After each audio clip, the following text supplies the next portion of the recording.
I did. Oh, sorry. Are you done? Don't do so her. We're back on WAFB 9 News at 9. Ginger Guttner's here for our visit with her about the LSU School of Veterinary Medicine. How are you? I'm good. How are you? Is the campus just crazy right now with everything going on? There's so much going on. Your part of the world is okay. Well, we are geographically remote. You know, I mean, we're technically part of campus, but I joke that we're on the wrong side of the tracks. You know, there's a railroad track that you have to cross over to get to the main part of campus. But yeah, it's nice. All right, well, we've talked about our pets for so many years, you and I and the rest of the group here, and they're like kids. I mean, they are our children in a lot of cases, and we spend as much or more to care for them because as kids grow and learn to talk, they can tell you where it hurts, and you can, as a parent, decide that's not really something I need to call the doctor or yeah, she's complaining or he's complaining about this, unusual, call the doctor. But with pets that really can't communicate with it. They can't, right. What constitutes a vet visit? What constitutes an emergency with your dog or cat? Well, like as you just intimated, you know your pet. Wait, I intimated? Can we do that on It's TV? a good word, yes. Anyway, okay, as you implied, yes, you know your pet very well, right? You know their behavior, but there are certain things that we feel rise, or not we, the veterinary community feel rise to the level of an emergency. I mean, obviously trauma. They get hit by a car, they fall down like steps or something. They're not walking quite right. If they lose consciousness, bleeding. Again, I know this seems very obvious, but we get calls from people that aren't sure, like, do I have to come in for this? Can I wait till the next day? What we usually advise people is, if you just don't know, call your veterinarian's office and ask, right?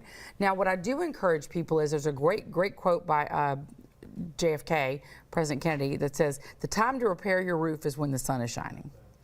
And so right now, maybe call your veterinarian's office and just say, hey, if there were an emergency after hours, do I call you? Do you refer me? You know, because that will save you a step, right? If you already know in advance, if there's something that you think is an emergency, do you skip your veterinarian's office because maybe they're closed? Or, you know, I'm not saying go to LSU necessarily, but we are open 24/7. But there are other places that you can go. Yeah, the but place on Sherwood.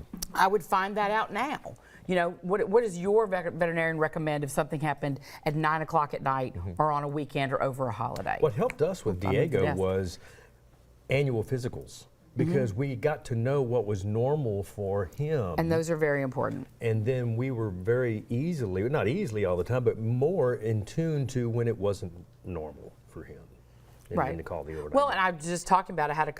Ironically, I had a colleague from work text me this morning photos of her dog and was asking me questions. And I was like, okay, I am not a veterinarian. I know I've worked there a very long time. Well, you play one on TV. Well, okay. But I had a follow-up question. And in that follow-up question, I went, ooh, if I were you, I would just call your veterinarian's office. I'm not saying rush to the veterinary school, but at least contact your veterinarian and show that veterinarian or someone on staff what you showed me, and then they can determine. But, you know, I think most people probably have a good sense of when something's wrong. One of the things that we see, there are neurological issues as animals get older, for example, or maybe there's an injury you don't know about, and maybe it's affecting their spinal column, for example. And all of a sudden, like, I had a dog that just one day couldn't get up and walk anymore. Now, he was older. Red flag. And there again, I didn't rush him in, but I did call and say, hey, here's what's going on. He's not whimpering. He doesn't seem to be in pain. But that's something else to be aware of too. Like if you have a cat, they tend to hide the fact when they're not doing well. Interesting. And so, behaviorally, it's interesting. We learn so much on these visits. Thank you for coming in every month and well, sharing some different relatable topics for us. Ginger Guttner, the LSU School of Veterinary Medicine. And she'll be back with us again in December before the holidays. All right, we'll be right back with more of WAFB 9 News at 9. Stay with us.